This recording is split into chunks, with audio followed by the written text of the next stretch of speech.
Hello friends, शुरू करते हैं चैप्टर 5 का तीसरा क्लास जो कि है समरी और इसकी एक्सरसाइजेज।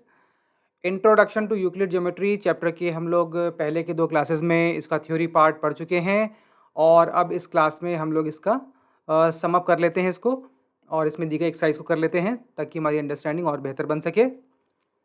अभी तक आपने इस चैप्टर में ये पढ़ा कि यूक्लिड ने डिफ़ाइन किया था पॉइंट, लाइन, प्लेन, लेकिन ये चीज़ें ऐसे अनडिफाइंड ही ली जाती हैं। इनको फर्दर और ज़्यादा डिफ़ाइन नहीं किया गया है। They are accepted as intuitively understood और इनको अनडिफाइंड ही छोड़ा गया है। फिर यहाँ पे एक्शियम्स और पोस्टुलेट्स की बात आती है। जैसे देखा था कि एक्शियम्स क्या हैं, अभिग्रहित।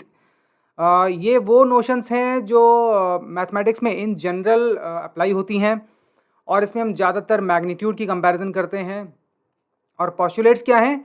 ये अभिधारणाएं, ये वो नोशंस हैं जो स्पेसिफिकली ज्योमेट्री में अप्लाई होती हैं। तो एक्शियम्स और पोस्टुलेट की फाउंडेशन पे हम लोग यूक्लिड ज्योमेट्री को आगे पढ़ते हैं।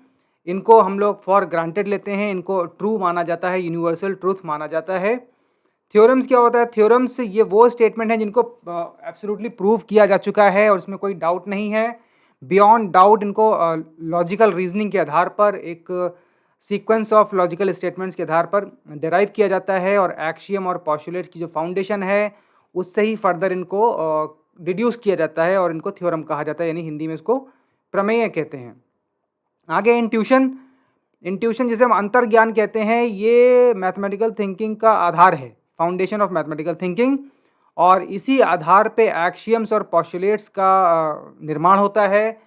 इंट्यूटिवली चीज़ों को डिफाइन किया जाता है। जो हमारा पूर्व ज्ञान या अंतर्ज्ञान या जो हमारे रियल वर्ल्ड की जो अंडरस्टैंडिंग होती है उसके आधार पे एक्शियम्स और पोस्टुलेट्स को फॉर्मुलेट किया जाता है। फ्रेंड्स, इंट्यूशन एक अपने आप में एक स्किल भी है जो क्वेश्चंस को सॉल्व करने में आप लोग यूज़ करोगे। कई बार क्या होता है कि क्वेश्चन जब जटिल होते हैं तो समझ में नहीं आता कि शुरुआत कहाँ से करें। तो ऐसे में आपकी जो प्रैक्टिस आप करते हो, क्वेश्चंस अटेम्प्ट करते हो, फिर एक इंट्यूशन डेवलप भी होता है। उसी इंट्यूशन के आधार पे आप क्वेश्चन का बेस्ट पॉसिबल सोल्यूशन या स्मार्ट सोल्यूशन या कोई out of the box solution आप पता करते हो या शॉर्टेज सोल्यूशन आप पता करते हो। तो इंट्यूशन का बड़ा रोल है, ये मैथमेटिकल थिंकिंग का आधार है और यही रूट है एक्शियम्स और पोस्टुलेट्स का। आगे यूक्लिड ने जो कंपाइलेशन किया था ट्रीटीज़ अपनी द एलिमेंट्स, ये 13 भागों में पुस्तक थी। इसको मैथमेटिक्स की जो पहली टेक्स्ट बुक कहा जा सकता है और हमने देखा था ये एक समय में बाइबल के बाद सबसे अधिक पब्लिश होने वाली पुस्तक थी और इसी पुस्तक की वजह से यूक्लिड को ज्योमेट्री का फादर कहा जाता है। और इस किताब ने बाद की जनरेशन्स के लिए मैथमेटिक्स की अंडरस्टैंडिंग को बहुत अच्छे से डेवलप किया और एक रेवोल्यूशन का काम किया। आगे some of Euclid's axioms are, वही जो मैग्नीट्यूड के कंपैरिजन होते हैं कि things which are equal to the same thing are equal to one another. Number 2 है if equal things are added to equals the whole are equal. इसमें आपको equations की झलक मिलेगी, अर्थात जब दो इक्वल पक्षों में आप कोई एक समान संख्या जोड़ते हो या दोनों पक्षों में उसे घटाते हो तो इक्वेशन पे कोई फ़र्क नहीं पड़ता, उसके हल पे कोई फ़र्क नहीं पड़ता। Number 4, things which coincide which one another are equal to one another. इसको प्रिंसिपल ऑफ सुपरपोजिशन या अध्यारोपण का सिद्धांत भी कहा जाता है। जब कोई दो राशियां एक दूसरे पे को पूरी तरह ढक लें या कोइंसाइड कर जाएं, जनरली शेप्स के बारे में ये कहा जाता है, तो उनको हम लोग इक्वल कहते हैं। The whole is greater than the part. Things which are double of same things are equal to one another.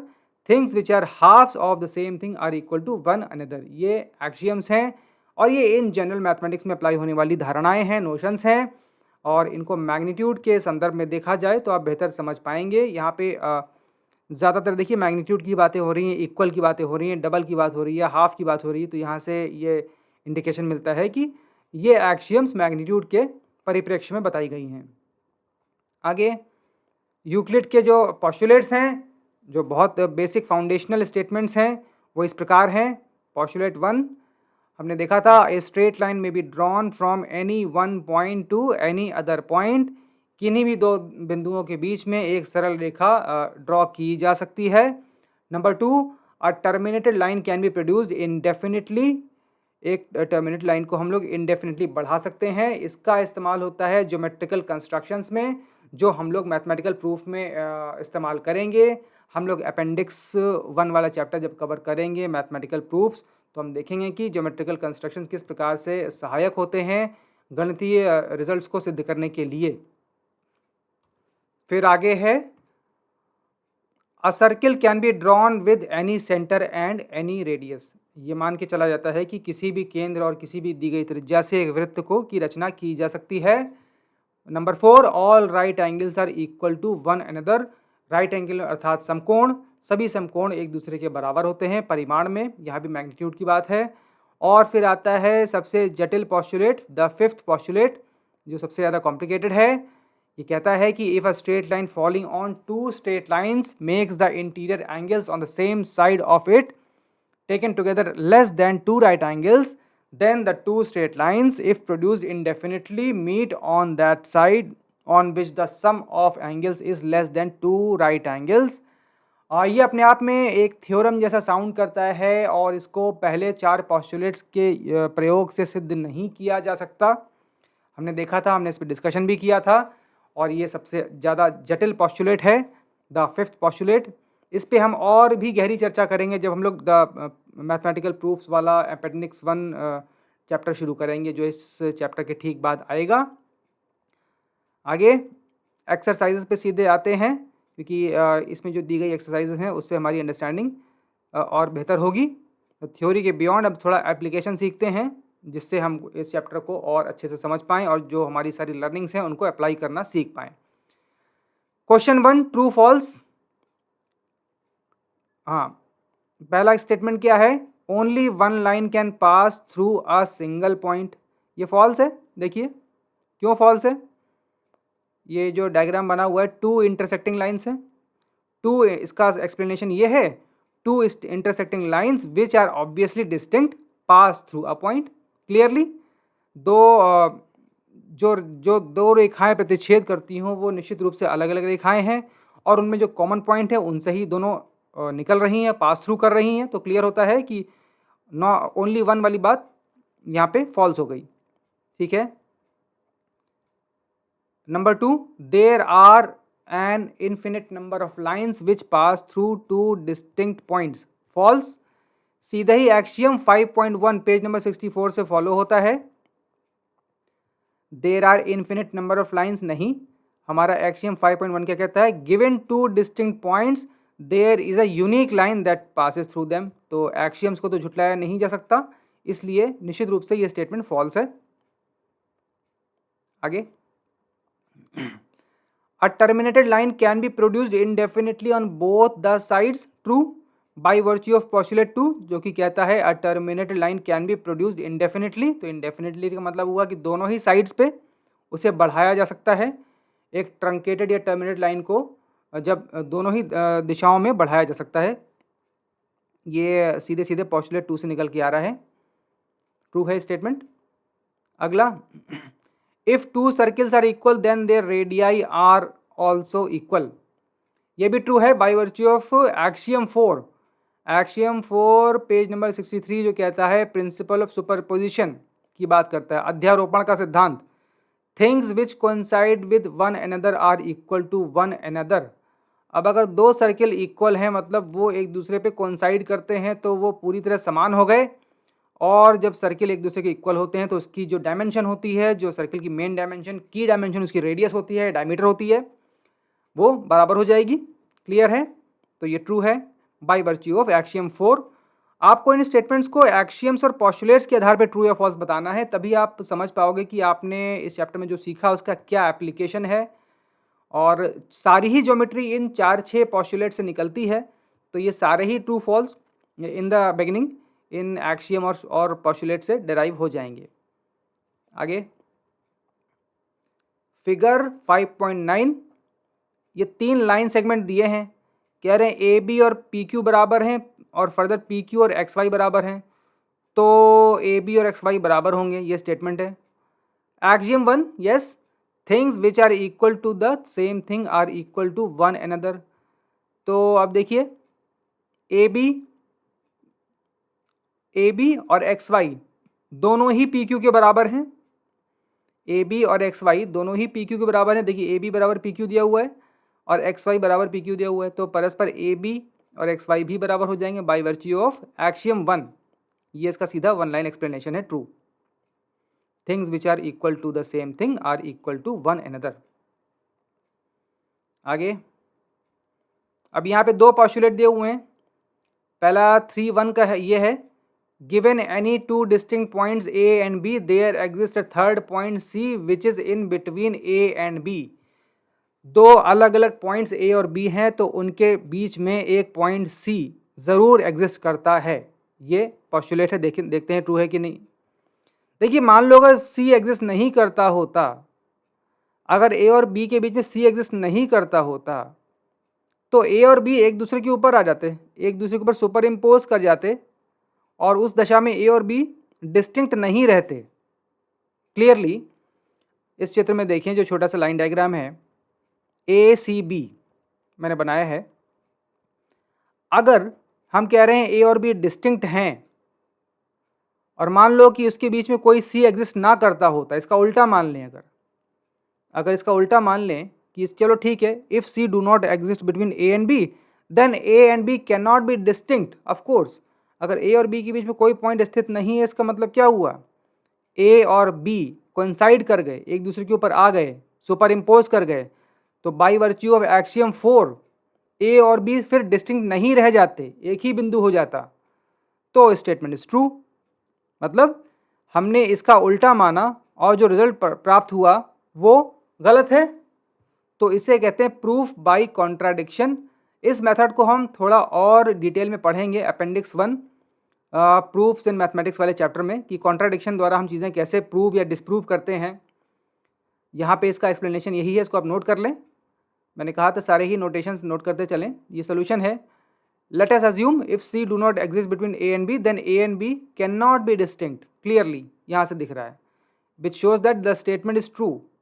Without existence of C, there will be superposition of A and B due to axiom 4, which will make A and B non-distinct points.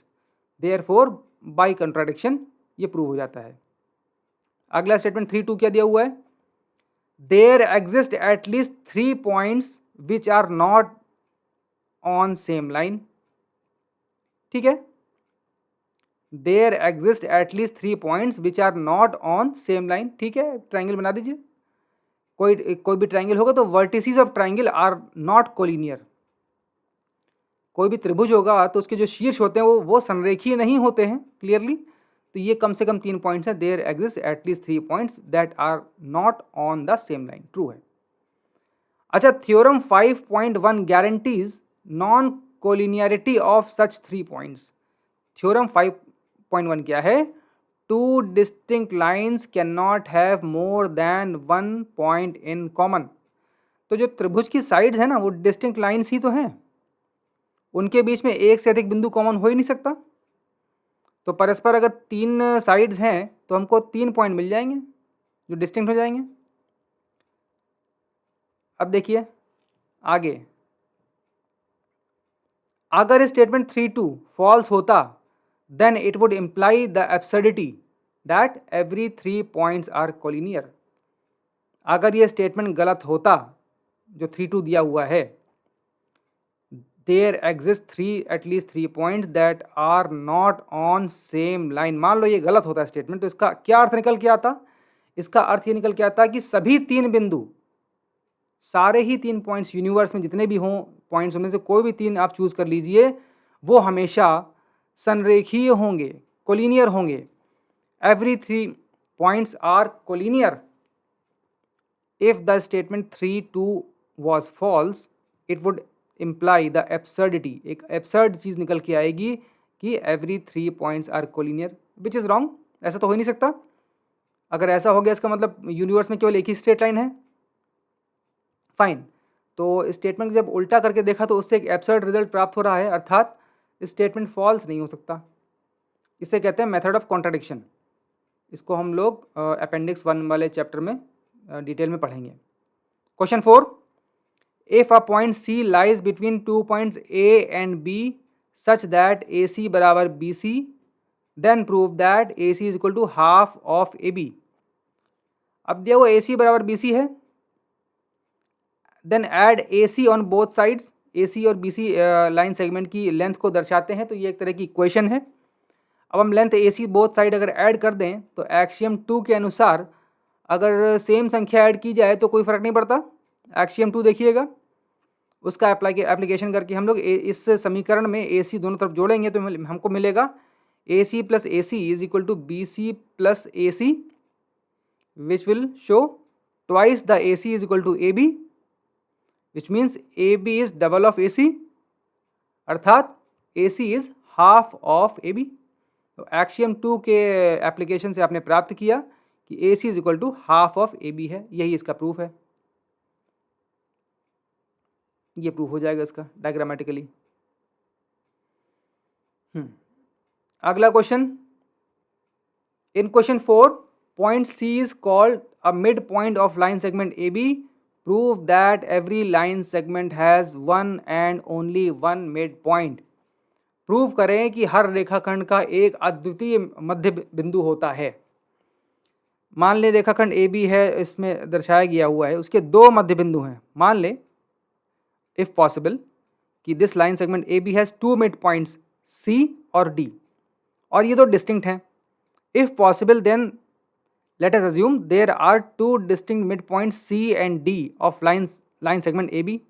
Then अब क्या होगा, हमने मान लिया है C और D दो distinct mid points हैं। यहाँ अब देखिए, यहाँ से कुछ उल्टा निकल के आएगा। अगर C AB का मिड पॉइंट है तो AC बराबर CB होगा। क्लियरली C अगर AB का मिड पॉइंट है तो AC is equal to CB हो जाएगा, और हमें क्या प्राप्त होगा, AC is equal to half of AB। अगर C रेखाखंड AB का मिड पॉइंट है तो AC की लेंथ AB की हाफ ही तो होगी। क्लियरली आगे अगेन, अब D भी मिड पॉइंट है। अब D भी अगर मिड पॉइंट है इसी रेखाखंड का तो AD भी हाफ ऑफ AB हो जाएगा। ठीक है, यानी AC भी हाफ ऑफ AB हो गया और AD भी हाफ ऑफ AB हो गया। अब एक्सियम देखिए, things which are half of same thing are equal. दो संख्याएं AC और AD हैं, दो राशियां AC और AD हैं जो एक ही संख्या AB की हाफ हैं, तो AC और AD परस्पर बराबर हो जाएंगे। ये हमारी कौन सी एक्सियम थी, देखते हैं कौन सी एक्सियम थी, शायद 7वीं 8वीं होगी, 6ठी 7वीं।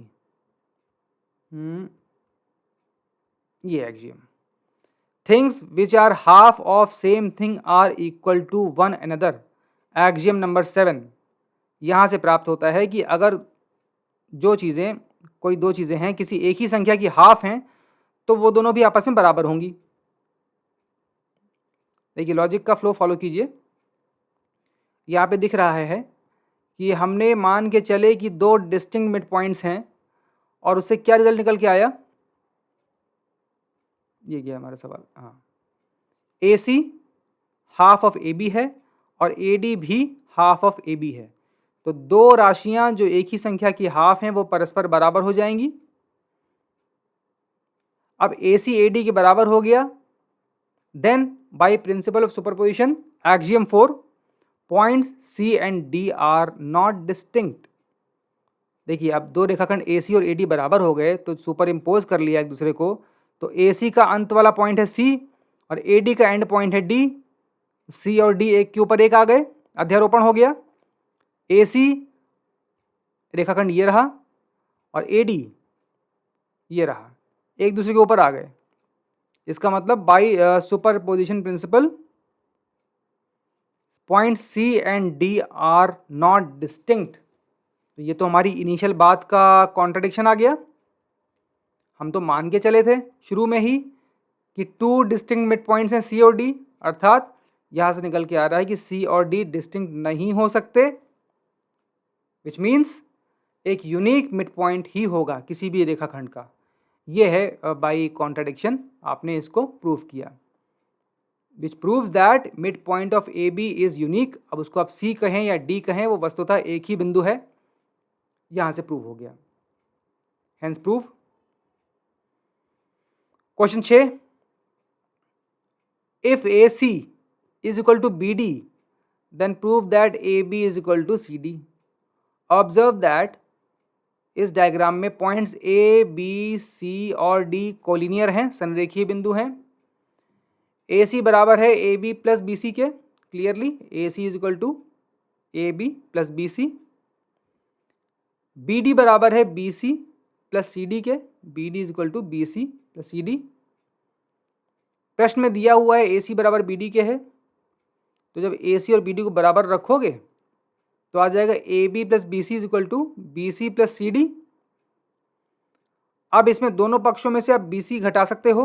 एक्सियम 3 कहता है कि अगर एक ही संख्या घटाई जाए दो बराबर राशियों में से तो रिजल्टेंट राशियां रिमाइंडर्स भी बराबर होते हैं। एक्सियम 3, दो बराबर राशियों में से अगर समान संख्या घटाई जाए तो रिमाइंडर्स भी बराबर होते हैं। ये यूक्लिड का एक्सियम 3 था, मैग्नीट्यूड वाला। तो अगर इस समीकरण से आप इक्वेशन की भाषा में भी देख सकते हैं, वही बात है। अगर आप बी सी दोनों पक्षों में घटाओगे, माइनस करोगे, तो आ जाएगा A B is equal to C D, जो वांछित रिजल्ट था। तो ए बी बराबर सी डी हो गया, प्रूव हो गया। ये इसका प्रूफ है, हैंस प्रूव्ड। अब ये क्लास यहाँ ख़त्म होती है फ्रेंड्स। हमने यूक्लिड ज्योमेट्री के क्लासेस में देखा यूक्लिड्स के जो फाउंडेशनल स्टेटमेंट्स थे, जिनको हम पोस्टुलेट्स और एक्सियम्स कहते हैं, इनके आधार पर पूरी ज्योमेट्री की आधारभूत संरचना का निर्माण हुआ है, जो फाउंडेशन वर्क है। अब फर्दर डिडक्टिव रीजनिंग के आधार पे और चीज़ें डिड्यूस की जाएंगी और थ्योरम्स और कोरोलरीज बनेंगी। और इसी से जुड़ा वो चैप्टर है अपेंडिक्स 1 प्रूफ्स इन मैथमेटिक्स, जिसको हम लोग पढ़ेंगे इस चैप्टर के ठीक बाद। अब चूंकि ये चैप्टर पूरी तरह थ्योरेटिकल था, इसलिए इसमें कोई एक्सपेरिमेंटल क्लास नहीं होगी, इसमें कोई ऐसा न्यूमेरिकल काम नहीं था। इसको थ्योरेटिकल एनालिसिस करके ही पढ़ना ज़रूरी है। ये क्लास यहाँ ख़त्म होता है। अगली क्लास हम लोग करेंगे जो इससे जुड़ा हुआ टॉपिक है, which is appendix 1 proofs in mathematics. Okay, till then good bye. ये क्लास यहाँ ख़त्म करते हैं। Good bye.